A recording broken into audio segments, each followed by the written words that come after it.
This is Nightline. Tonight, Neo's Four Girlfriends, the R&B star known for love songs like So Sick. And I'm so sick of love songs, so tired of tears. Now pulling back the bedroom curtain on his love life. I'm in a relationship with 4 beautiful women. We are in love. Getting some blowback. Y'all really trying to normalize polygamy. It's not happening. What he has to say about it and what really happens behind closed doors. I've seen pictures of group dinners. Are there other group activities? Plus, the winner of Project Runway is VJ. Congratulations, you're the winner of Project Runway! the historic Project Runway triumph more than a dozen years in the making.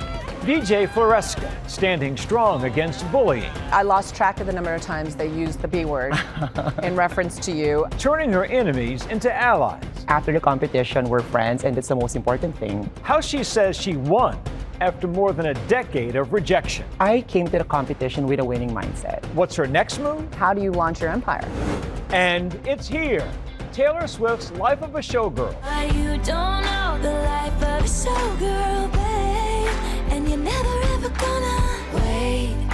And of course, breaking the Swiftie corners of the internet. And the first beats come to you and you're just like, From ABC News headquarters in New York, this is Nightline. Good evening. Thank you for joining us. Tonight, Neo has made a career from his heartfelt love songs. And these days, he's got plenty to sing about. The R&B sensation famous now for having 4 girlfriends, choosing polyamory, a lifestyle that's having a very big moment. Here's my Nightline co-anchor, Juju Chang.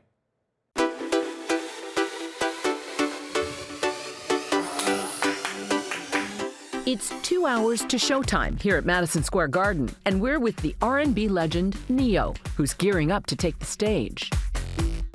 Even with his wardrobe, he likes options. Yes, no, no, yes, no, no. Which of course includes his signature hat. The 45-year-old behind the love songs of a generation, with hits like So Sick, about a past bad breakup. And I'm so sick of love songs, so tired of tears. But now it's his current love life that's in the spotlight. Are you okay with my referring to it as polyamory? Sure. How do you define it? What does it mean? So there's a few titles that I guess make sense, but we don't really rock with the titles. I'm in a relationship with 4 beautiful women. We are in love. We're building on a team. We're a team. We are a unit. Neo isn't alone in his entree to non-monogamy. We're only dating within ourselves. Shows like TLC's Poly Family, exploring the lives of 2 married couples who also date each other and raise a family together. we realized we could love more than one person and make our own rules. We're taking you inside the world of polyamory. Polyamory is still really taboo. There's a fascination around it. It's sensational in a way. And Neo responding to the backlash he's faced. Y'all really trying to normalize polygamy. It's not happening. I don't understand how all this works. I don't understand the point, purpose, rhyme, or reason. We're allowing you to peek through the keyhole if you want to, but if you don't want to, then don't. If you don't like it, then stop. Very simple.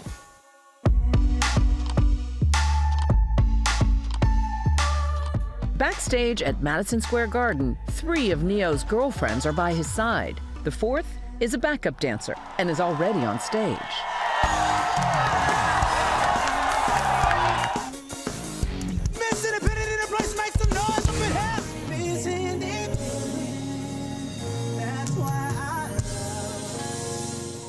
His love life, as always, inspiring his lyrics. Every aspect of my life has found its way into a song in one way, shape, form, or fashion. This aspect of my life is no exception to that. These songs he's written, mega hits for megastars, like his collab with Pitbull, Time of Our Lives.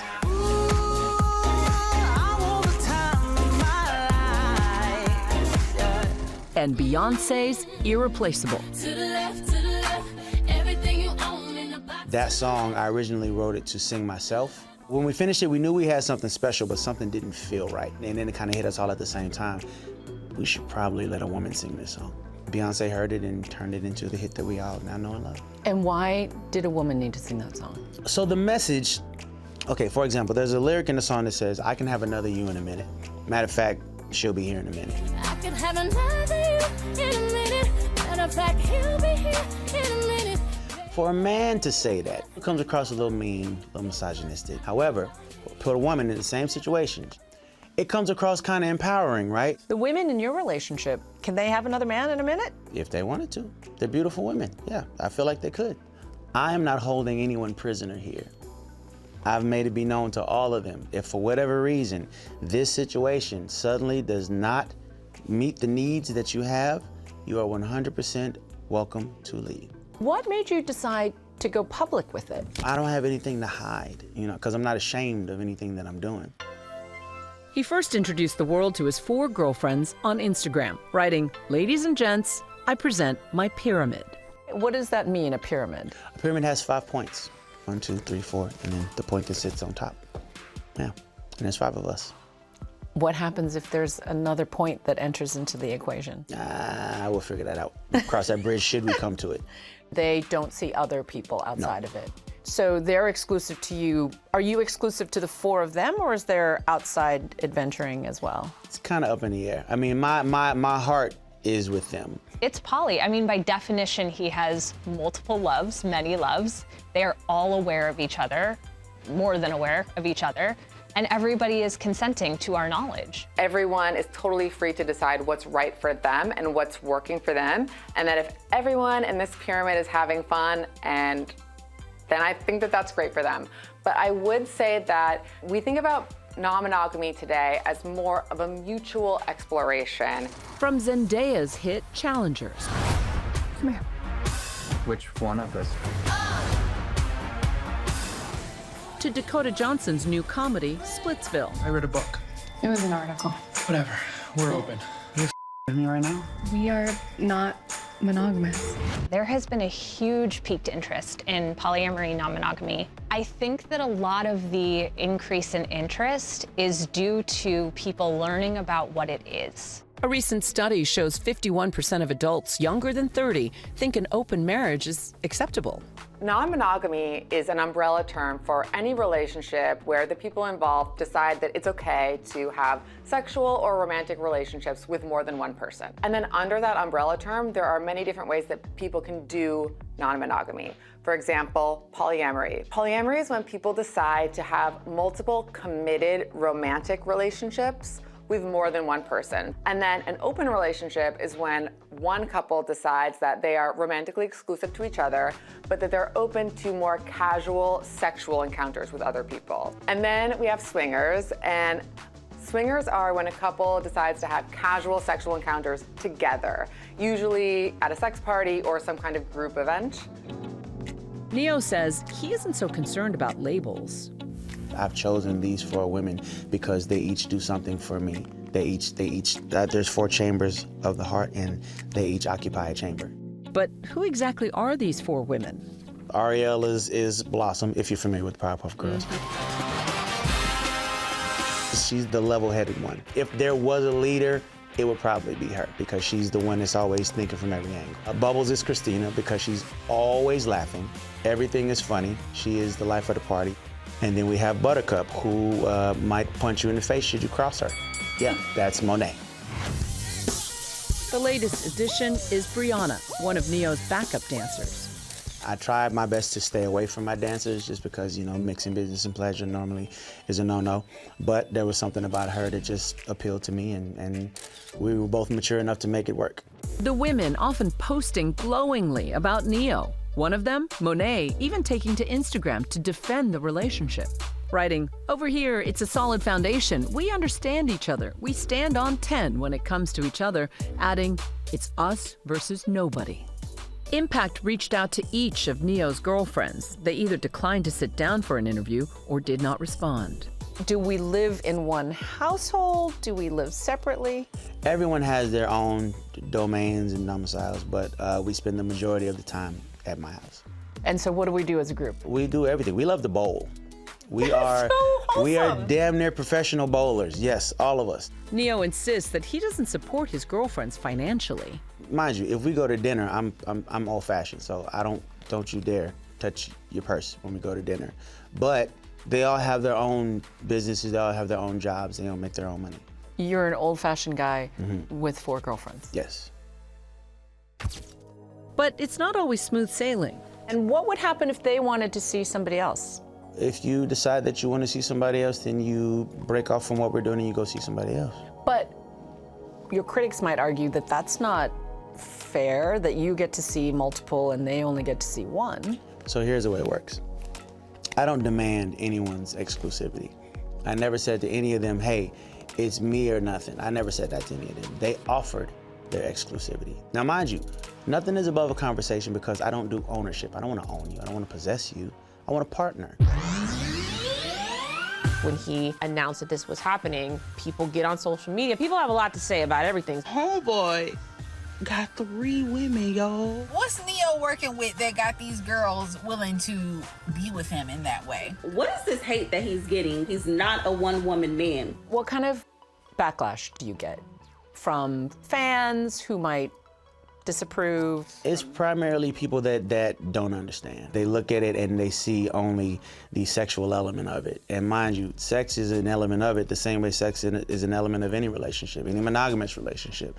But it's not the only thing. What do you say to critics who would say this is immoral, that this is just justifying cheating? How am I cheating? I'm not lying to anybody. So who am I cheating? This isn't the first time Neo's love life has been in the headlines.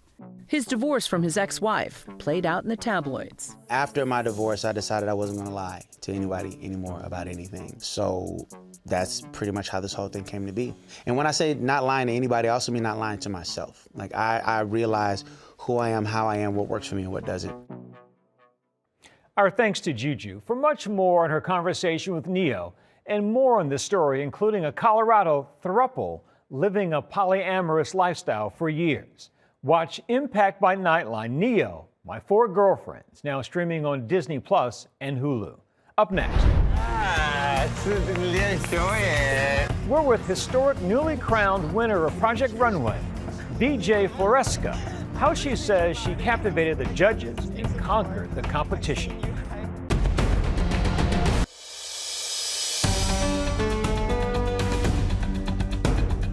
Welcome back. DJ Floresca making history, becoming the first trans woman to win Project Runway. The Filipina trailblazer's path hasn't been smooth or easy, but she says her path forward is clear. She sat down with my Nightline co-anchor, Juju Chang. Welcome to Nightline, VJ. Thank you, Juju, for having me. It's an honor to be here. Now, I know you applied 13 years in a row to be on the show. Why do you think this year your design aesthetic broke through? Yes, I mean, 13 years of waiting is definitely worth it because I won the show. I learned the importance that when designing something, it has to be wearable. I always think of the woman that I'm dressing for, and even though it's a design competition, I think that there should be a right balance of good concept and wearability, and most of all, craftsmanship. And I learned that in those 13 years. Wow, timing is everything. And we mentioned that Heidi Klum is back as an EP and as a host. Yes. Welcome home, Mama. Yes! Designers, welcome to Project Runway. I can't believe I'm saying this again. And she brought some friends back too, right? Michael Kors, Zach Posen, Nina Garcia, Tyra Banks. What was it like hanging out with people that I know you've idolized? Oh my God, I mean, I'm speechless. I don't think that I would even experience all those things without Project Runway. Project Runway is a pioneer in fashion. It is an iconic fashion design competition. So being able to meet all these judges and for them to give me feedback about my work is just amazing. It is incredible. And I know there was a lot of drama, as I mentioned, between you and the twins, Jesus and Antonio. You're the one with the big mouth. They're attacking me. I'm not gonna stand there and have them humiliate me. Especially this. I'm leaving. Antonio, relájate. He is gonna leave, and I know my brother. She doesn't know my financials. Who is she? And they accused you of stirring the pot. Yes. A lot. I lost track of the number of times they used the B word in reference to you. But at the end of the day, was that like part of your strategy? Were you trying to get into their headspace? And did it get into yours? Well, to tell you honestly, I think that maybe subconsciously it's part of my strategy because I came to the competition with a winning mindset. That is the perfect way to strategize and to create those drama. And whether the people like it or not, it's actually good TV. So I'm really happy that I did it. And you know what? We're friends. Like me and the twins, we talk every day. So do you really? Yeah. That's so amazing. We both said that after the competition, we're friends, and that's the most important thing. To be fair, you apologized on camera before the finale. Whether we like it or not, there's always going to be one winner. So we're friends, but we really have to stop each other. There was a lot of backstabbing, but there were moments of vulnerability. Let's take a look at the clip. You know, it's like I felt rejection so many times, and it's not that easy. It's kind of like I kind of relate to that character as a trans woman being rejected, being said no a lot of times. So it's like, no matter how hard it is.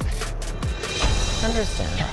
Trust me, I was an out little gay boy when I was on this in 2008. Yeah. It was rough. It wasn't fun. Yeah. But you're here, and there's so many allies in the world, and people are going to be so inspired by you. That was a moment of vulnerability for sure, in the tough armor that you put on. But at the same time, you did make history as the first trans woman. You also used the first trans model on Project Runway as one of your models. Why do you think that kind of representation on television makes a difference? It affects the way people think on what they see on TV, because it gives them the idea that trans women are normal people. We are leaders, we can be designers, we can be models, and if you just strip away the stereotype of people thinking about us, it will give them a better understanding that we are human beings capable of doing things that we love. We can be successful in our own field of career, and to actually make history to be the first transgender person winning the competition speaks that you can achieve your dreams if you believe in it. So I'm really happy to do that. You talked about the struggles of growing up, not just gay in the Philippines, but with 4 sisters. And when your dad died, you talked about being plunged into poverty. You really felt like it was your mission to provide for your family and be the breadwinner. Yes. I love my family. I was raised by 2 loving parents, very supportive, never discriminate me from being feminine. And I think that, you know, when my dad passed away, it gave me that responsibility that I need to do something. I need to work hard in order for me to change the life of my family. And winning this competition is the answer to that. You have $200,000 now. Congratulations. Thank a spread in L and a mentorship with the Council of Fashion Designers of America. What do you plan to do with it? How do you take care of your family now? How do you launch your empire? Definitely, I need to focus on the business. I think that there should be a strong foundation of how to grow the business. And I'm just really happy because I'm getting a lot of clients from the show. So yes, and I am planning to do a solo show for February next year. I look forward to the day I get to walk into your showroom, VJ. Yes. Nice to meet you. Thank you for swinging by Nightline. You can catch all of the episodes of Season 21 of Project Runway at any time on Hulu. Our thanks again to Juju. When we come back, Taylor Swift fans everywhere rejoicing as the superstar drops brand new music.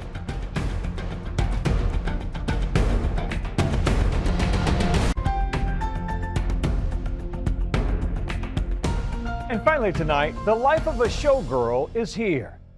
Taylor Swift's 12th studio album dropping at midnight. Oh, you don't know the life of a showgirl. The hugely anticipated release. Guys, it's officially 12:03 and The Life of a Showgirl comes out tonight. Thrilling Swifties pumping up their excitement on social media. Obsessed fans lining up outside Target stores where Swift's album went on sale at midnight. And I don't know how it gets better than this. Swift Insta-posting her own promo for a special pink vinyl edition. Elegance.